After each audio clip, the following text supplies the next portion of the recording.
On continue notre belle petite étude sur tous les avantages, toutes les bénédictions qu'on a reçues à partir du moment qu'on a donné notre vie au Seigneur. Vous savez que, je vous le répète à tous les fois, puis je veux pas qu'on oublie cela, parce que la Bible, elle nous le dit de même, de regarder de où ce qu'on devient.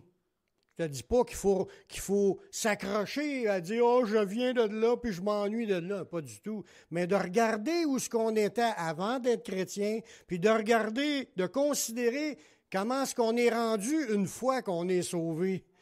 Il y a une grosse différence.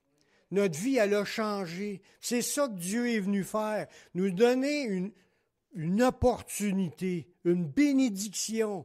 Il y en a qui vont dire que c'est une chance, mais ce n'est pas une chance parce qu'une chance, c'est le hasard. Il n'y a rien de hasard là-dedans. C'est volontaire que Dieu a placé son Fils en l'envoyant ici accomplir une mission. C'était annoncé d'avance qu'il viendrait pour l'accomplir. Puis grâce à ce que Jésus a fait en mourant sur la croix puis en ressuscitant, mais ça nous a permis de pouvoir vivre une nouvelle vie avec le Seigneur. Tous ceux qui vont au Seigneur pour recevoir premièrement le pardon, parce qu'on est tous des pécheurs, il faut passer par Jésus pour être pardonné. Tous ceux qui vont à Jésus reçoivent le pardon, mais en plus le Seigneur commence un paquet de bénédictions qui se fait dans notre vie à cause qu'on s'est engagé à le suivre. Puis Dieu, il y en a plein. On en a parlé un peu, tout ce qui vient de Dieu est si bon, mais il y en a plein de bénédictions que Dieu nous a données à partir du moment qu'on s'est engagé à suivre Jésus. Une entre autres qu'on va voir aujourd'hui, parce qu'on en a vu plusieurs, puis il en reste d'autres à voir, mais une bénédiction qu'on a reçue, je sais que cette bénédiction-là, c'est pas tous ses disciples, tous ses enfants qui l'aiment, cette bénédiction-là, puis cette valeur. Parce qu'il veut donner cette bénédiction-là à tous les chrétiens. Yeshua veut nous enseigner toutes choses. Ça veut dire que tout ce qu'on savait avant d'être chrétien, en réalité, on ne savait pas grand-chose sur ce que Dieu, lui, comment est-ce qu'il voyait les choses. Puis à partir du moment qu'on s'est donné au Seigneur, Dieu il a entrepris dans notre vie à vouloir changer toute notre manière de penser. Il veut déverser des choses, il veut nous changer nos pensées, il veut enlever des idées qui n'étaient pas de Dieu, puis mettre les siennes, ces idées, en nous. Il veut nous enseigner toutes choses. Déjà, dans la Bible, on en trouve plein de choses qu'il nous a déjà enseignées, mais ça ne se résume pas juste à ce qui est écrit dans la Bible parce que ça ne parle pas tout le temps sur tous nos sujets personnels. Puis nos sujets personnels, mes directions personnelles dans lesquelles Dieu veut que j'avance, mais il veut m'enseigner aussi là-dedans. Parce qu'il y a des plans, il y a plein de plans de prévus par Dieu pour chacune de vos vies, il y a un plan différent. On est tous enlignés vers suivre Dieu, oui, mais il y a des œuvres que Dieu a préparées d'avance pour chacun. Puis ce n'est pas toutes les mêmes œuvres à chacun. Moi, j'ai mes œuvres que Dieu a préparées. Vous, chacun de vous, vous avez des œuvres que Dieu vous a préparées. Les autres églises, puis les autres ministères, les autres chrétiens dans les autres églises, eux autres aussi ont des œuvres préparées. Puis individuellement, il veut nous conduire dans tout ce que lui veut pour chacune de nos vies. Le chemin ouvert par le Messie nous permet de recevoir de Dieu les révélations, les directions qu'on a besoin pour notre cheminement. Si Dieu ne nous donnera pas ses lumières, clic, clic, clic, pour qu'on voie clair, tu allumes la lumière, c'est parce que là, tu te mets à voir quelque chose. S'il ne donnera pas ses révélations, on ne saura pas où se lancer. Tout le monde fera n'importe quoi, n'importe comment. Il a fallu que Dieu mette de l'ordre en enseignant plein d'affaires dans sa parole et en donnant des directions individuellement par le Saint-Esprit. Puis chacun est comme responsable devant Dieu de rechercher à connaître ce que Dieu a pour chacun de vous. Oui, on peut s'arrêter. Oh, toi, tu devrais faire ça, oui. Mais avant de penser à ce que l'autre devra faire, on devra penser à ce que nous, on devra faire individuellement devant Dieu. Amen. Alors, regardez le verset que j'ai lu au début de la réunion, dans Apocalypse 7, 17. Car l'agneau qui est au milieu du trône, ça c'est Yeshua, Jésus, dans le ciel, il est paîtra.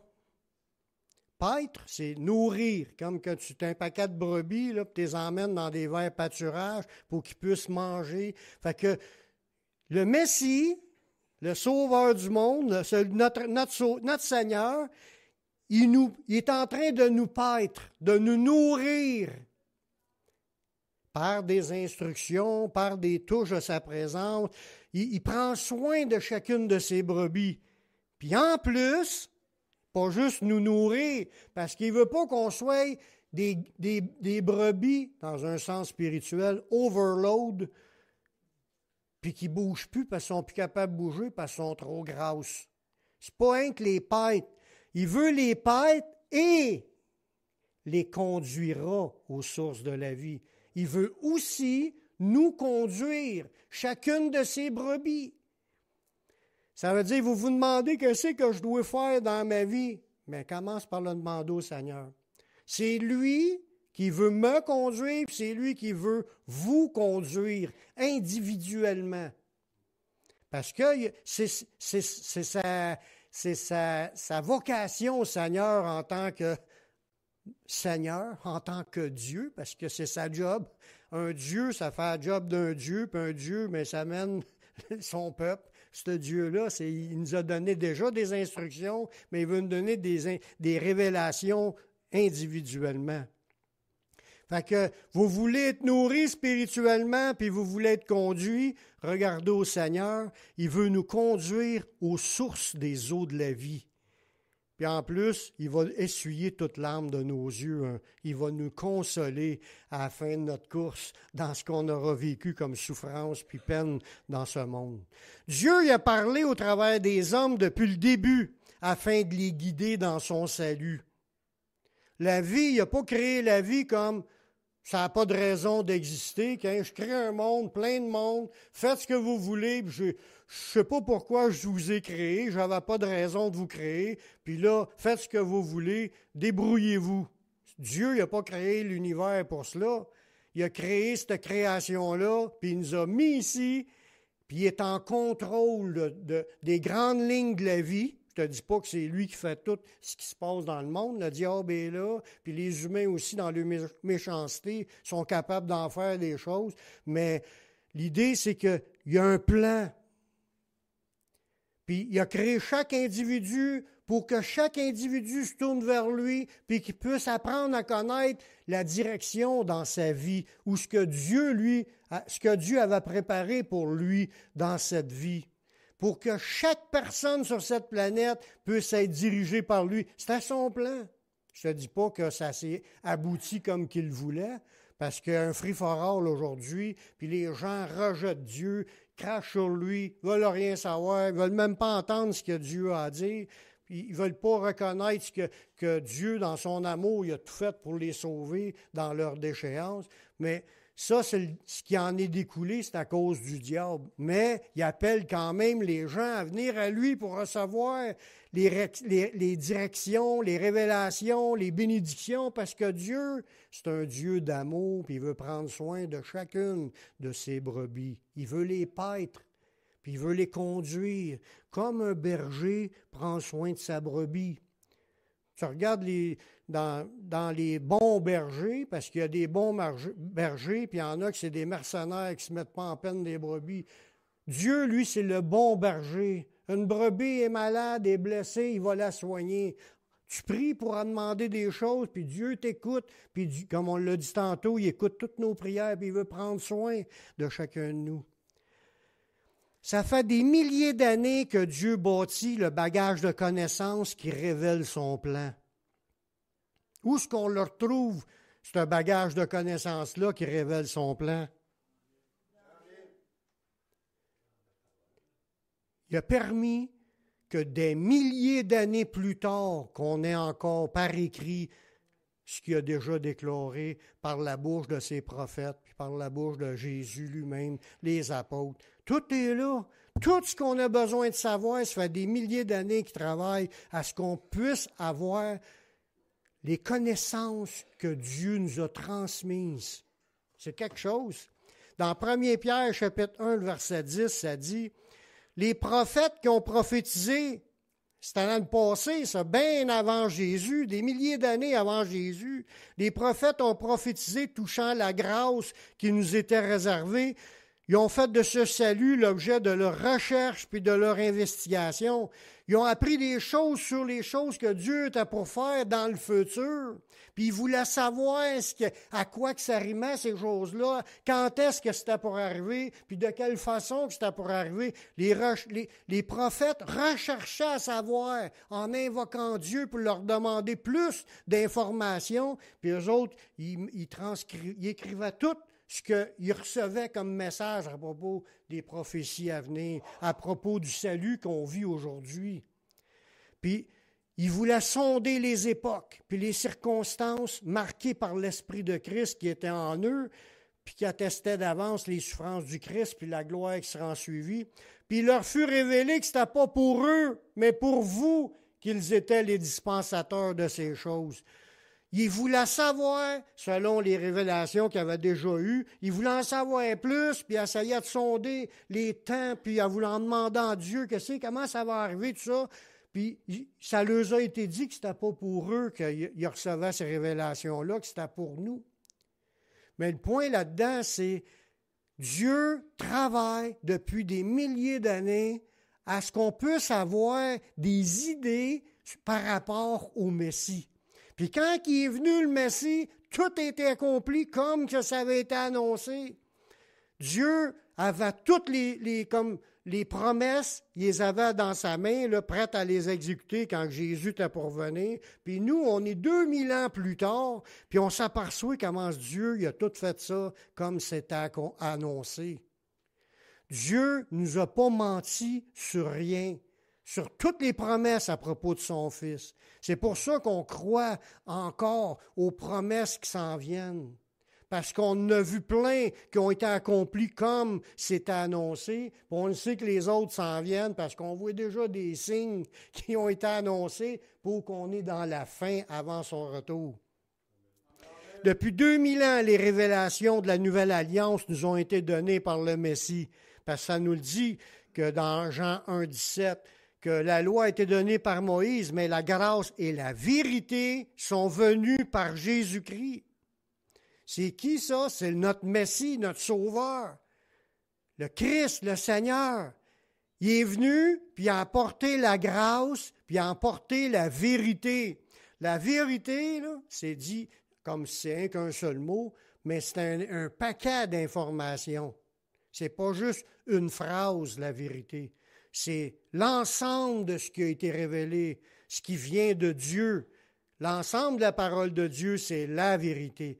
Et ta parole est la vérité. C'est une déclaration, mais la parole, c'est pas juste une phrase. C'est l'ensemble du Nouveau Testament qui est apporté par Christ. C'est la nouvelle alliance, puis c'est la vérité. Puis ça, c'est venu par Jésus. Puis ça, c'est une chose qu'on doit s'attacher. On doit s'attacher à ça parce que c'est notre alliance qui nous parle pour notre salut individuel. Puis il faut prendre garde à ce qu'on soit emporté loin de ces choses-là. Parce qu'il n'y a rien sur cette terre qui est plus important que ce que Dieu a révélé pour nous. Tu as beau avoir 1 million à la banque, d'avoir la plus belle maison de la ville, d'avoir tous les biens, les autos, les boats, tout le kit. Tu as beau avoir tous les biens de ce monde, si tu n'as pas la vérité qui vient de Dieu, tu es le plus pauvre. Aux yeux de Dieu, tu es le plus pauvre de la gang. Puis tu vas t'en apercevoir à la fin de ta vie quand si tu n'as pas été chercher le cadeau de la vie éternelle qui est révélé dans la vérité, mais tu as passé à côté du plus important. La base du salut par la foi, ça vient premièrement de l'information que Dieu nous a révélée. Si on peut être sauvé aujourd'hui, là, c'est parce que Dieu nous a déclaré par écrit ce qu'on doit réellement penser. Puis il dit, si tu crois ça, que ce que je te dis, tu vas être sauvé. Puis c'est quoi qu'il nous a dit? Bien, il nous a parlé que Jésus, c'était le Messie, c'était le Sauveur, qui est mort pour pardonner nos péchés. Ça, c'est le centre du message. Mais il y a plus long que ça, là. Mais ça, c'est le résumé en quelques mots. C'est le centre, le plus important que tout le monde doit savoir. Quand tu parles à quelqu'un, le plus important, il faut t'amener la conversation. Parle de Jésus, parle de ce qu'il a fait pour qu'on soit sauvé. C'est ça le message. C'est le message de la bonne nouvelle, de l'Évangile qui nous sauve, qui nous emmène dans la vie éternelle. Quand il dit, notre salut, là, il est basé sur une information que Dieu nous a révélée. Il a fallu que Dieu nous la révèle pour qu'on le comprenne. Il a fallu qu'il nous touche notre cœur avec ces paroles-là pour qu'on s'attache à cela. Dans Matthieu 16, on voit un peu cet exemple-là. Jésus est avec ses disciples, là, puis il dit, « Que dites-vous que je suis? Qui dites-vous que je suis? Qu'est-ce que vous pensez de moi? » C'est ça que Jésus a dit à ses disciples. « Qu'est-ce que vous pensez de moi? » Puis là, Pierre, il a dit, « Tu es le Christ, le Fils du Dieu vivant. » Lui, il le savait. Pourquoi qu'il le savait? Parce que Dieu lui avait donné cette information-là. Puis là, Jésus, reprenant la parole, lui dit, « Tu es heureux, Simon, fils de Jonas, parce que ce n'est pas la chair et le sang. C'est pas parce que ta mère et ton père te l'ont dit que tu le sais puis que tu es convaincu. C'est pas la chair et le sang qui t'ont révélé cela, mais c'est mon Père qui est dans les cieux. » Voyez-vous, si une personne sait que Jésus, c'est le Messie, que Jésus, c'est le Sauveur, c'est parce que c'est Dieu qui a mis ça dans son cœur. La révélation, c'est ça. Jésus, ça l'est vraiment, le Messie, mais ce n'est pas automatique pour tout le monde d'avoir ça dans leur cœur. Si quelqu'un a ça dans son cœur, c'est parce que c'est Dieu qui y met. Puis si la personne l'a dans son cœur, puis elle dit « Je le crois, je veux que Jésus soit mon sauveur », tu t'engages face à Jésus, mais c'est grâce à Dieu. C'est grâce à Dieu si tu avances avec le Seigneur. C'est une bénédiction que Dieu te communique de pouvoir le savoir. Puis ça, là, c'est la clé qui sauve. C'est la clé qui rouvre la porte. Jésus, c'est la porte. Tu vas aller à Jésus, puis tu vas pouvoir entrer et être sauvé parce que tu viens de comprendre ce que Dieu voulait que tu comprennes. Ça commence là, la vie chrétienne. Quand tu embarques dans la révélation, tu viens de comprendre, puis là, tu dis « je le veux ». Toutes les révélations sont orchestrées par le Saint-Esprit. C'est Dieu qui fait que vous... Puis si vous en voulez plus, il va vous en donner plus. Mais c'est Dieu qui donne ces révélations-là. Une révélation, c'est parce que c'est comme si c'est une connaissance que tu ne sais pas, mais il faut que tu l'apprennes. Il est obligé de te donner ces idées-là en toi parce que si tu n'as pas ça, ça n'avancera pas, ça ne marchera pas. Mais pour l'avoir, par notre petit cerveau humain, tu ne peux pas comprendre les choses de Dieu, à moins que ce soit l'Esprit de Dieu qui te le dise. L'esprit humain, lui, comprend les choses de la vie humaine, mais les choses spirituelles viennent du Saint-Esprit. C'est lui qui te le donne. Puis s'il t'a donné quelque chose, dis-y merci. Chaque fois qu'il te révèle quelque chose, dis-y merci. Merci de me parler, de me dire des affaires qui me font avancer dans ma vie chrétienne, parce que c'est une bénédiction qu'on a. C'est pas des farces. Il y a bien du monde qui ne savent même pas 1/100 de ce que vous savez à propos de la parole de Dieu. Il y a du monde qui ne savent même pas 1/1000 de ce que vous savez des révélations. Surtout quand ça fait 40 ans qu'on est chrétien, on a entendu. Puis tout notre bagage qu'on a, là, c'est un paquet d'informations que le Saint-Esprit nous a communiquées, qu'on a entendu d'un bord et de l'autre parce que le Saint-Esprit parle de toutes les manières, mais on est ouvert, puis on a reçu, puis on a cru. Puis ça, c'est ça qui nous rend plus solides avec le Seigneur. Le Saint-Esprit a choisi certaines personnes pour retransmettre ces révélations-là. Parce que veut pas, Il ne veut pas que ça reste juste en nous. Il veut qu'on répète ces affaires-là à d'autres pour que d'autres puissent le savoir. C'est comme une chaîne qui s'enchaîne. Moi, ce que j'apprends, je le transmets. L'autre qui entend, s'il apprend, il va retransmettre. Puis depuis 2000 ans, ça a commencé avec Jésus tout seul qui amenait la vérité. Après ça, les 12 apôtres, les 70 disciples. Après ça, les 120 dans la chambre haute. Puis les 3000 se sont convertis. Ça a monté à 5000.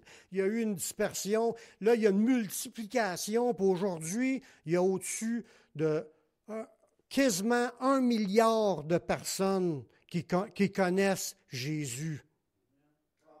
Je ne te dis pas que tous suivent Jésus, mais il y en a au moins 1 milliard sur 8 milliards qui le connaissent. Hey, c'est quelque chose. Ça a commencé qu'avec Jésus, puis là, il y en a 1 milliard. Puis c'est pas fini, il va en avoir d'autres. Dans Éphésiens 3,5, ça dit « Il n'a pas été manifesté aux fils des hommes des autres générations avant Jésus, comme ça a été révélé maintenant par l'Esprit aux saints apôtres et prophètes de Christ. » On voit que la révélation, ça n'existait pas aussi large avant que Jésus vienne. Mais après que Jésus est venu, le Saint-Esprit a parlé aux apôtres pour que les apôtres comprennent puis qu'ils écrivent ce qu'on a dans les mains aujourd'hui. C'est là-dessus qu'on base notre foi. Qu'est-ce que le Saint-Esprit a distribué comme révélation. Dieu a pris soin que les apôtres retransmettent les enseignements fondamentaux, parce que les enseignements que les apôtres ont donnés, là, c'est la base. Ils ont bâti une base. Puis c'est là-dessus qu'il faut bâtir notre vie. C'est la fondation des révélations. Tout ce qu'on voit dans le Nouveau Testament, c'est ce qu'on avait besoin de savoir pour être capable de bâtir notre vie. On doit prendre ça au sérieux, ce que là, dans les révélations. Puis on doit s'intéresser à ces révélations-là, parce que c'est le Saint-Esprit qui a donné ça aux apôtres. Ils n'ont pas inventé ça, là. C'est le Saint-Esprit qui a donné ça aux apôtres, puis il a dit aux apôtres, écrivez-les, puis que ça nous est resté écrit, puis on peut les lire 2000 ans plus tard. C'est Dieu qui nous parle. Dans Colossiens 1, 25, Paul, il dit, parce qu'eux autres, ils la retransmettent, là, cette foi-là qui a été mise par écrit dans la Bible. Il dit, c'est d'elle que j'ai été fait ministre. C'est un appel qu'il a reçu pour être un ministre, selon la charge que Dieu lui a donnée auprès de vous. C'est Dieu qui a donné à Paul d'être un ministre. Paul n'a pas décidé d'être un ministre. Paul n'a pas choisi son ministère. C'est Dieu qui l'a appelé à être quelqu'un qui recevrait des révélations pour recevoir ce que le Saint-Esprit dit, pour les écrire fidèlement, puis pouvoir retransmettre aux autres, puis à l'enseigner à tout le monde. Fait que Paul était choisi pour être ce ministre-là. Il n'y a aucun mérite dans le sens personnel.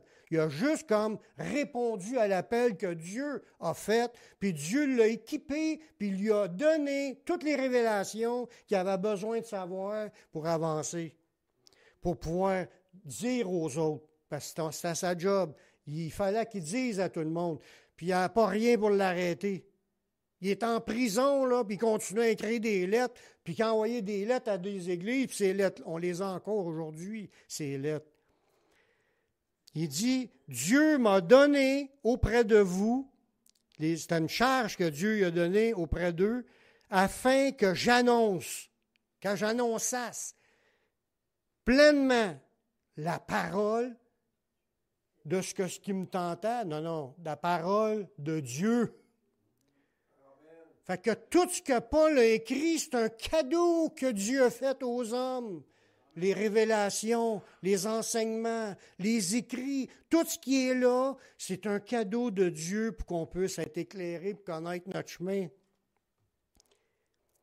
Et il dit, c'est le mystère caché de tout temps, dans tout âge, mais révélé maintenant à ses saints. C'est un mystère qui était caché. Comme je vous disais tantôt, les prophètes dans l'Ancien Testament, essayant d'en savoir plus, ils ont eu quelques lignes, puis ils ont écrit ça à travers leur écrit, Puis ça a aidé parce que les choses se sont accomplies comme c'était écrit selon les prophètes. Mais la révélation est encore un mystère. Ils ne connaissaient pas le Messie. Ils ne savaient pas qui sera le Messie. Mais il est venu finalement. C'était le Messie, c'était Jésus, Yeshua. Fait qu'il a fait ce il devait être fait, puis il a transmis à ses apôtres des informations, puis le Saint-Esprit en a donné à ses apôtres, puis ont mis par écrit ces révélations-là. Je vous dis ça parce que je veux qu'on comprenne comment Dieu nous a parlé. Il parle, ça fait longtemps qu'il parle aux hommes. Tout ce qu'il y a là, depuis des milliers d'années, c'était pour me parler à moi. Tout ce qu'il a mis là depuis des milliers d'années, c'était pour vous parler à chacun de vous. On ne peut pas dire « Dieu ne m'a jamais parlé ». C'est faux. Toute la Bible est pour toi. Particulièrement le Nouveau Testament, parce que c'est une alliance personnelle que Dieu veut faire avec toi, avec chacun de vous. Puis c'est ça qui est le point. Qu'est-ce qu'on fait de ce que Dieu nous a transmis? On y croit-tu? Ça nous intéresse-tu encore? Est-ce qu'on a encore une soif de vouloir en apprendre plus? Approfondir ces écrits. Pas juste les regarder en surface, faire des liens même dans ce que tu apprends avec d'autres versets pour que ta pensée soit vraiment conforme dans l'ensemble de tout ce qu'il nous a donné. On a toute notre vie à époucher ces affaires-là. Ensuite, Dieu aussi nous a donné d'autres personnes. À part de nous avoir donné les apôtres qui nous ont transmis fidèlement la parole de Dieu et qu'on l'ait par écrit, Dieu a donné d'autres personnes afin de nous parler dans le nom de Dieu, pour parler à tous les disciples dans le nom de Dieu, pour les aider dans leur croissance dans le Seigneur. C'est qui ces personnes-là? C'est les autres ministères que Dieu a donnés. Puis c'est en cause, c'est pas, ils n'ont aucun ministère, que ce soit apôtre, prophète, évangéliste, pasteur ou docteur, il n'y a aucun ministère que le gars peut se péter les bretelles puis se penser bon. Parce que tous les ministères viennent de Dieu, qui choisit les personnes, que Dieu donne des dons aux personnes, puis ce n'est pas les mêmes dons à chaque. Puis en plus, il ne donne pas la même puissance ou onction dans chacun des dons. Il distribue ses dons à chacun en particulier pour faire des ministères, pour retransmettre ce que Dieu nous a transmis. C'est la mission de tous ceux qui prêchent la parole sur la planète. Pour retransmettre ce que Dieu a transmis, mais avec chacun le fait avec la force que Dieu a communiquée. Moi, je ne peux pas remplacer Claude Hood. Moi, je ne peux pas remplacer Billy Graham. Eux autres, c'est des choisis de Dieu, avec des dons de Dieu, des capacités de Dieu pour faire ce que Dieu les a appelés. Ils étaient dans un contexte, dans un temps, choisis par Dieu, puis ils étaient équipés par Dieu, puis Dieu les a parlé, puis les a utilisés. Puis on est, comme chacun de vous, vous ne pouvez pas remplacer Claude Hood, puis chacun de vous ne pouvez pas. Mais chacun de vous, chacun de nous, on a une place dans le royaume. Un jour, je m'inquiétais, pas m'inquiétais, mais je méditais là-dessus, puis je me sentais un peu inutile dans la vie chrétienne. Puis là, après ça, je m'en vais dans un camp chrétien, puis là, Dieu, il m'a parlé. Il m'a dit, toute la forêt qu'il y a là, est belle la forêt, une belle forêt, là. Mais il dit, chaque arbre est important. Là-dedans, il y en a des petits des arbres, puis il y en a qui sont bien gros. Il y en a qui sont sur le bord, puis sont vus par tout le monde, puis il y en a d'autres, tu ne les verras jamais. Vous les voir, il faut que tu y ailles vraiment dans le fond de la forêt, dans le mieux, pour essayer de le trouver, cet arbre-là. Mais chaque arbre est important pour former la forêt. C'est la même chose pour chacun de nous. C'est Dieu qui nous a appelés, puis on a chacun une mission. Mais on ne peut pas être autre chose que ce que Dieu nous a appelés. Un homme ne peut recevoir que ce qui lui a été donné d'en haut. Fait que si tu dis, moi, je suis tanné, puis blablabla, puis je... Ben, parle-en à Dieu, il y a d'autres choses peut-être pour ta vie, mais c'est Dieu qui va te le donner. C'est pas un autre. Puis, il ne faut pas courir, prendre les places des autres non plus, il faut prendre notre propre croix. On a chacun notre propre croix à prendre. Prends ta croix et suis-moi. On ne peut pas chialer. L'œil peut te dire, pourquoi tu m'as fait de même? Ou la main, peux-tu dire, ou le vase, peux-tu dire au potier, pourquoi tu m'as fait de même? C'est le potier, puis nous autres, on est l'argile, puis lui, il nous modèle, puis il nous forme à sa guise, comme qu'il a décidé. Il faut apprendre à rendre grâce, à remercier le Seigneur pour ce qu'il a fait de nous. Puis si on en veut plus, il demander qu'il nous guide dans quelque chose de plus, puis il va le faire parce qu'il a préparé des œuvres pour chacun. Fait que je vous disais qu'il a transmis à d'autres personnes le don d'enseigner afin de parler dans le nom de Dieu à tous les disciples pour les aider dans leur croissance. On voit ça dans Éphésiens 4:11 qui dit qu'il a donné les uns comme apôtres. Tu vois qu'il a donné des apôtres. C'est pas le gars qui a décidé de devenir un apôtre. C'est lui qui donne le ministère qu'il veut, à qui veut, comme qu'il veut. Il a donné les uns comme apôtres, les autres comme prophètes, les autres comme évangélistes, les autres comme pasteurs et docteurs, pour le perfectionnement des saints en vue de l'œuvre du ministère. Fait que les pasteurs sont là pour perfectionner les saints, ceux qui sont devant lui, ceux qui reçoivent son message selon ce que Dieu a décidé. La compréhension des Écritures puis les révélations sont destinées à chaque brebis du Seigneur. Je l'ai déjà dit, c'est pas juste pour le pasteur, c'est pas juste pour les diacres. Chaque brebis doit aller chercher les informations puis les révélations pour votre vie. Moi, je ne peux pas le faire à votre place. Mais je peux prier pour vous, mais je ne peux pas prendre votre place pour prendre les décisions. Il faut vous adresser au Seigneur pour en savoir plus. Dieu veut parler au cœur de chaque brebis. Il veut que chacun soit édifié et appuyé sur ce qu'il a dit. Votre foi personnelle à chacun de vous doit être basée sur ce qui est écrit. Puis il veut vous enseigner, vous conduire pour vous ramener dans ce qui est écrit. Fait que vous ne pourrez pas dire à la fin, comme, mettons, je dis ça de même, quelqu'un est assis dans une église d'un faux prophète, ne peut pas dire « Ah, c'est à cause du faux prophète, je me perds. » Non, tu ne peux pas mettre la faute sur un autre. On est tous responsables devant Dieu d'aller sonder les Écritures, puis aujourd'hui, quasiment tout le monde sait lire. Quasiment tout le monde. Puis s'il y a de la misère à lire, mais il y a la Bible audio aussi, vous pouvez écouter. Tout est là aujourd'hui pour pouvoir étudier, approfondir, des livres gratuits, des études bibliques, il y a tout. Puis on est responsable de notre vie pour où est-ce qu'on doit aller, puis notre marche doit être avec le Seigneur puis sa parole, individuellement.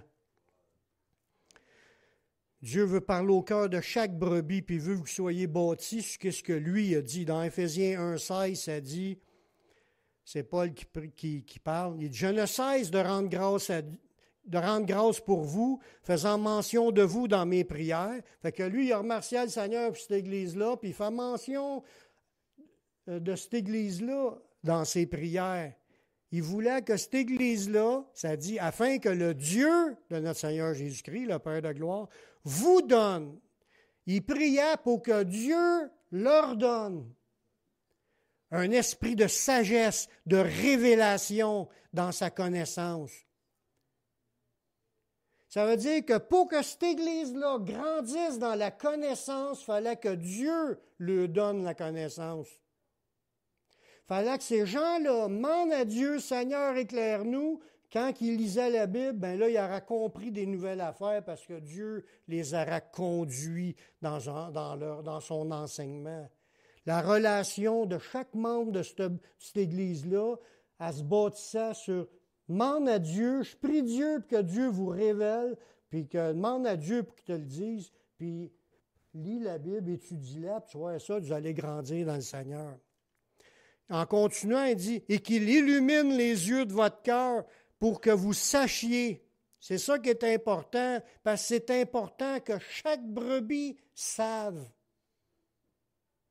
Chaque brebis comprenne. Chaque brebis sache que Jésus, c'est le Seigneur, puis je suis le Seigneur. Moi, mais après ça, c'est quoi qu'il faut que je fasse? Mais en lisant la Bible, tu vas savoir que Dieu veut ça, puis Dieu veut pas ça. Puis ton cheminement, mais tu vas marcher en étant conduit par l'Esprit de Dieu qui t'enseigne ces choses-là. Puis c'est le devoir de chaque brebis. Puis il a dit qu'il nous conduira aux sources d'eau vive. Il veut le faire. Fait que si je n'y arrive pas, c'est parce que je n'ai pas embarqué avec Dieu pour être conduit. Voyez-vous? Il veut qu'on sache quelle est l'espérance qui s'attache à son appel, puis quelle est la richesse de la gloire de son héritage. Il y a tellement de choses qu'on a besoin d'apprendre. Ça se développe avec le temps si on s'accroche au Seigneur. À part des doctrines là, sur lesquelles on s'appuie, parce que là, en apprenant, en approfondissant la Bible, le Nouveau Testament surtout, on apprend les doctrines de base, les enseignements. Mais à part de ça, il veut aussi nous diriger dans toute sa volonté, individuellement. Dans les décisions qu'on a à prendre, on ne travaille pas tous à la même place, on ne fait pas tous face aux mêmes tentations, aux mêmes épreuves, aux mêmes efforts à mettre, au même travail à faire. Chacun a son travail, chacun ses tentations, chacun ses besoins. Fait que le Saint-Esprit veut nous conduire aussi dans toutes ces petites affaires-là, individuellement. Quand quelqu'un dit « Le Seigneur m'a montré », c'est parce qu'il a dit à lui, mais il veut aussi montrer quelque chose à l'autre, puis quelque chose à l'autre, puis quelque chose à l'autre. Le Seigneur veut tout nous montrer quelque chose. Dans Colossiens 1,9, ça dit « C'est pour cela que nous aussi, depuis le jour où on est informés, nous ne cessons de prier pour vous. » Je tu vois encore qu'il priait pour l'autre église. Tout à l'heure, c'était à l'église d'Éphèse, là, c'était à l'église de Colosse. Il dit « On prie pour vous, parce qu'on l'a entendu parler, on prie pour vous. » Puis de demander que vous soyez remplis de la connaissance de sa volonté. Parce que cette Église-là, là, probablement qu'il n'était pas approfondi dans les connaissances de Dieu, puis elle a besoin de comprendre, puis d'approfondir, puis de marcher de plus en plus conforme à ce que Dieu demande. Puis là, il dit, je prie pour vous que Dieu vous le donne, pour que vous puissiez comprendre les choses de base. Puis ces gens-là, s'ils ont écouté ce que Paul a dit, ont prié Dieu, puis ont commencé à grandir dans le Seigneur par les révélations. Pour suivre notre maître, chaque brebis doit apprendre à écouter le Seigneur. Autant que ce n'était pas juste pour les Éphésiens puis les Colossiens, c'est aussi pour les Beauharniens. C'est nous autres, ça. En Beauharnois. Beauharlinois. C'est mieux que Beauharnien. Chacun de nous, on a besoin de connaître sa volonté, connaître les bases de sa doctrine, mais aussi connaître sa volonté individuellement. Dans Jean 10, 27, il dit « Mes brebis entendent ma voix ». Fait qu'il faut être à l'écoute, les oreilles tendues. « Seigneur, j'ai besoin d'apprendre. Parle, ton serviteur écoute. Seigneur, guide-moi, conduis-moi, inspire-moi, montre-moi ce que tu t'attends de moi. » Puis là, tu t'attends que le Seigneur fasse quelque chose, puis il va le faire, parce qu'il dit qu'il veut nous conduire dans les sentiers de la vie, il veut nous conduire aux sources d'eau vive. Fait qu'il dit, mes brebis entendent ma voix, il dit, je les connais, et elles me suivent. Une brebis du Seigneur entend, puis elle suit. Si on est d'une brebis qui entend, mais qui ne veut rien suivre, là, on a un grave problème. Il nous donne les informations pour qu'on avance avec lui, qu'on approfondisse, qu'on comprenne de plus en plus, qu'on marche de plus en plus. Dieu travaille individuellement afin de nous instruire dans tout ce qu'on a besoin de savoir. C'est ça qui était le titre du message. Hein? Yeshua veut nous enseigner toutes choses. Il veut nous conduire dans tout ce qu'on a besoin de savoir. Dans Jean 16, le verset 13, Jésus l'avait dit à ses disciples, quand le Consolateur sera venu, l'Esprit Saint, l'Esprit de vérité, il vous conduira dans toute la vérité. On voit que le travail de Dieu, Dieu le Saint-Esprit, c'est de nous conduire dans toute la vérité, tout ce qu'on a besoin de savoir. chaque brebis doit être conduit dans toute la vérité, pas juste les apôtres. Le Saint-Esprit nous a été donné aussi pour nous conduire, nous enseigner. Puis il dit, il ne parlera pas de lui-même, mais il va dire ce qu'il aura entendu, puis il vous annoncera les choses à venir. À chaque fois qu'on comprend des nouvelles affaires, c'est le Saint-Esprit qui nous emmène là-dedans. Il dit, il me glorifiera parce qu'il prendra de ce qui est à moi, puis il vous l'annoncera. Fait que quand tu reçois une révélation, c'est qu'il est en train de t'annoncer ce que Jésus avait dit. Même les moments difficiles dans notre vie, là, le Saint-Esprit est là, puis il veut nous inspirer sur les choses qu'on aura à faire. Parce que des fois, on est pogné dans des situations humaines. On a besoin d'une direction du Seigneur. Il dit dans plusieurs manières dans la Bible, comme un exemple, il ne permettra pas que vous soyez tentés au-delà de vos forces, mais avec la tentation, il donnera aussi le moyen de s'en sortir afin que vous puissiez la supporter. Ça veut dire que c'est déjà prévu que Dieu veut te donner des portes de sortie dans les problèmes que tu vis, peu importe le problème que tu vis. Chacun de nous, on a à être à l'écoute de Dieu pour sortir de nos problèmes en s'appuyant sur Dieu et en écoutant les réponses de Dieu. Tiens, on mène de temps en temps. Dans Luc 12, le verset 11, là, dans un exemple, Jésus dit à ses disciples, « Quand on vous mènera devant des synagogues ou des magistrats puis les autorités, là, ça veut dire, quand un chrétien se fait saisir, là, puis il se fait emmener devant pour rendre témoignage aux autres, parce qu'il est prisonnier, comme Paul, puis il a fallu qu'il passe devant Félix, Festus, puis Agrippa, puis après ça, même il était jusqu'à devant César pour rendre témoignage.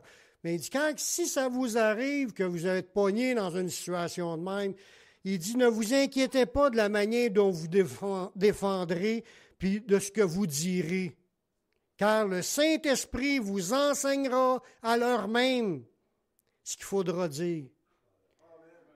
Ça veut dire qu'on n'a pas à s'inquiéter pour quoi faire, comment faire. Tu t'attends à ce que Dieu te parle, puis Dieu va te donner des moyens de t'en sortir de ton problème. Peu importe ce que tu es en train de vivre. Peu importe notre position sur cette planète. Peu importe où ce que tu es rendu dans ta vie. Dieu veut nous conduire. Il ne faut pas oublier ça. Dieu veut conduire son peuple. Puis il n'y a pas d'endroit que tu es rendu trop loin sur cette terre pour que Dieu ne soit pas capable de venir te chercher et te ramener dans le bon chemin. Dans le psaume 139, là, au verset 7, ça nous le dit comment Dieu il est partout puis que Dieu peut te saisir peu importe où ce que tu es. Il dit, où irai-je loin de ton esprit, puis où fuirai-je loin de ta face? Il n'y a pas d'endroit sur la terre que tu peux aller que Dieu ne voit pas. Dieu, il est partout, puis il peut répondre à ta prière, peu importe où ce que tu es sur la terre. Il dit, si je monte aux cieux, tu y es. Si je me couche au séjour des morts, tu vois là. Si je prends les ailes de l'aurore, puis que j'aille habiter à l'extrémité de la mer, il dit, là aussi, ta main me conduira, puis ta droite me saisira. Si on veut être conduit par Dieu, puis saisi par Dieu, peu importe où ce que tu es rendu dans ta vie, Dieu te voit, puis Dieu est capable de te prendre, puis te conduire, puis te saisir, puis te ramener. Puis te conduire, c'est te diriger dans le bon chemin. Il faut faire confiance à Dieu. Dieu est avec nous. Dieu il est avec nous, chacun de nous. Puis Dieu nous aime parce qu'on l'aime. On s'est donné à son Fils, on a cru en son Fils, on a cru en son sacrifice, on lui a donné notre vie, on est pardonné, on appartient à Dieu, puis il veut nous conduire. Dieu veut nous parler pour qu'on comprenne son appel, parce qu'il veut développer ce contact-là. Même pour les directions dans notre appel personnel, pour nous, dans un ministère quelconque, dans notre vie, là, il va encore nous conduire là-dedans. Si vous avez, il y a Dieu, il veut vous donner un ministère quelconque dans votre vie, il est capable de vous le dire. Puis si vous avez été à l'écoute, vous allez le savoir, puis il va vous conduire là-dedans, individuellement, personnellement. Comme qu'il a fait dans Acte 13.2. C'est sûr que c'est d'une manière ou d'une autre qu'il nous parle. C'est tout individuel, mais tout ce qui va venir pour dire qu'on s'engage parce que lui, il nous l'a montré. Puis c'est arrivé aux apôtres. Pendant qu'ils servaient le Seigneur dans leur ministère et qu'ils jeûnaient, le Saint-Esprit dit, « Mettez-moi à part Barnabas et Saul pour l'œuvre à laquelle je les ai appelés. » C'est une œuvre que Dieu les a appelés. Fait que Paul le savait déjà, en dedans de lui, que Dieu les appelait. Dieu les a appelés, mais il a fallu qu'ils parlent par une prophétie pour dire, là, mettez-les à part, c'est le temps pour l'œuvre dans laquelle je les ai appelés. Ça veut dire la conviction intérieure de savoir, hey, Dieu m'appelle à faire ça. Tu l'as déjà, puis c'est le Saint-Esprit, c'est Dieu qui te l'a mis. Tu le sais, tu es convaincu, tu as une conviction. Mais après ça, il donne le go aux autres en disant une prophétie pour que là, c'est le temps, allez-y, mettez-les à part pour l'œuvre que je les ai appelés. Ça veut dire que Dieu travaille dans les cœurs de chacun, fait des appels pour des tâches, puis là, des fois, il confirme avec des prophéties, mais c'est confirmer quelque chose qui est déjà là dans le cœur que Dieu a mis. Ça commence par des convictions. Ça commence par une information. Là, tu entends des affaires, puis là, peut-être que Dieu m'appellera. Après ça, tu as une conviction, puis après ça, mais des fois, tu as des prophéties pour te diriger, pour que tu décides d'y aller, parce que là, des fois, ça traîne. Ça dure trop long. Il faut que Dieu se serve de quelque chose pour faire confirmer, puis donner comme « Ah ouais, go, c'est le temps ». Y en a-tu qui veulent vivre ces choses-là? Mais si Dieu, il voit vos cœurs, puis Dieu il est déjà en train de parler à vos cœurs pour vous dire des affaires. C'est pas moi qui dois vous dire fais ci, fais ça. Oui, je peux vous suggérer des affaires, mais on devrait tous avoir le vouloir et le faire de servir le Seigneur. Pour l'apôtre Paul, là, il nous a partagé que pour lui, il avait renoncé à tout afin d'approfondir sa relation avec le Sauveur, puis pour connaître sa parole. Il a renoncé même à toutes les affaires qu'il avait appris avant, parce que lui était un pharisien, il avait appris la doctrine de tous les professeurs pharisiens, puis c'était toutes des... Il regarde ça comme de la boîte. Il dit ça, là, c'était de la boîte. Il dit, il a renoncé à tout ça, lui, pour gagner la communion avec le Seigneur. Philippiens 3,8, Paul, il dit, « Je regarde toute chose comme une perte à cause de l'excellence de la connaissance de Jésus-Christ, mon Seigneur, pour lequel j'ai renoncé à tout. Puis je les regarde comme de la boue afin de gagner Christ. » Fait que tu en veux plus de révélation, plus de connaissance de Christ, puis plus de communion, il faut que tu sois prêt à renoncer à ce qu'il va te montrer. Parce qu'on est tellement remplis, nos journées sont toutes remplies des choses du monde, là, qu'on n'a même pas le temps de prier, même pas le temps de lire la Bible, même pas le temps de réfléchir ces choses de Dieu, là, puis on pense qu'on va grandir comme ça. Tu es obligé de renoncer à des affaires. Il y a beaucoup d'affaires qui prennent trop de place dans nos vies, puis demander au Seigneur, comme l'apôtre Paul, de vouloir grandir et être prêt à renoncer à tout ce que le Seigneur va te montrer pour dire « J'avance avec le Seigneur, j'en veux plus, je veux le savoir, puis je veux même être utilisé pour retransmettre, puis le Seigneur va le faire. » Que ce soit dans des exhortations, des prophéties, ou que ce soit y aller évangéliser, peu importe, il va être avec toi. Le roi David avait aussi dit que lui mettait sa confiance en Dieu, que le Seigneur le conduirait dans les sentiers de sa vie. Il n'a pas eu une vie facile, le roi David. Il y a des moments là que des armées couraient après lui pour le tuer. Le roi Saül, ou des fois c'était les Philistins, des fois c'était des bandits, des gens méchants. Il y a eu des temps durs dans sa vie. Même ses propres enfants, un de ses enfants voulait le tuer, c'est le roi David. Puis lui, il dit qu'il mettait sa confiance en Dieu dans le psaume 16, le verset 11. Il y en a plusieurs versets là, qui parlent de cela, mais ce que je voulais emmener, c'est « Tu me feras connaître le sentier de la vie ». C'était une de ses prières à Dieu, que Dieu t'a pour lui faire connaître le sentier de la vie. Tu veux te rendre dans la vie éternelle, tu as besoin de savoir le sentier de la vie. Puis là, il prie à Dieu, puis il disait, tu me feras connaître le sentier, parce qu'il mettait sa confiance en Dieu. Puis lui, il disait qu'il y avait d'abondante joie devant sa face, des délices éternelles à sa droite. Puis je finis avec le dernier verset. Les directions puis les conseils du Seigneur sont donnés aux sages. Pas aux sages selon le siècle, parce que les sages selon le siècle, ils ne connaissent pas les révélations de Dieu. Les vrais sages devant Dieu, c'est ceux qui s'attachent à sa parole. Ceux qui veulent apprendre à connaître Dieu. Puis les révélations vont être pour eux. Ils sont donnés aux sages pour ceux qui veulent être conduits dans le sentier de la vie éternelle. Dans le Proverbe 15, verset 24, ça dit « Pour le sage, le sentier de la vie mène en haut. » À quelle place vous voulez aller après la mort? Voulez-vous aller dans la présence de Dieu ou vous ramasser dans l'étang de feu? C'est mieux dans la présence de Dieu. Mais pour le sage, le sentier de la vie mène en haut, afin qu'il se détourne du séjour des morts qui est en bas.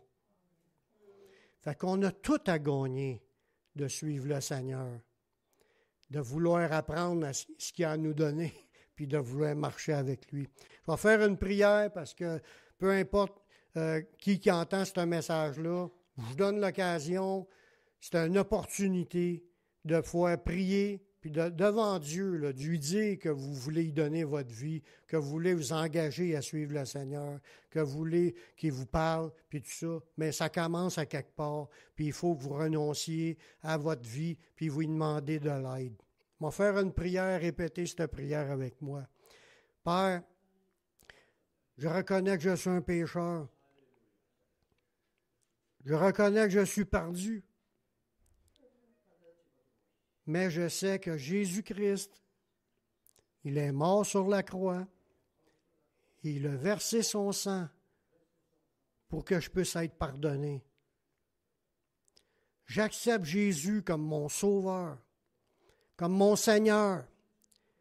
Prends ma vie, je la donne. Je veux te suivre, te servir tous les jours de ma vie. Et donne-moi ton Saint-Esprit pour qu'il me conduise dans la voie de la vie éternelle. Amen. Amen. Si vous avez fait cette prière, sachez que le Seigneur vous a entendu puis vous a pardonné vos péchés. Maintenant, vous êtes sauvés. Engagez-vous maintenant. Servez le Seigneur. Avancez de plus en plus. Allez dans une église proche de chez vous pour entendre parler de Jésus puis de sa parole. Lisez la Bible, priez, cherchez Dieu, puis Dieu va se révéler de plus en plus, puis vous allez connaître le chemin de la vie. Puis un jour, mais on se retrouvera dans la vie éternelle. Amen.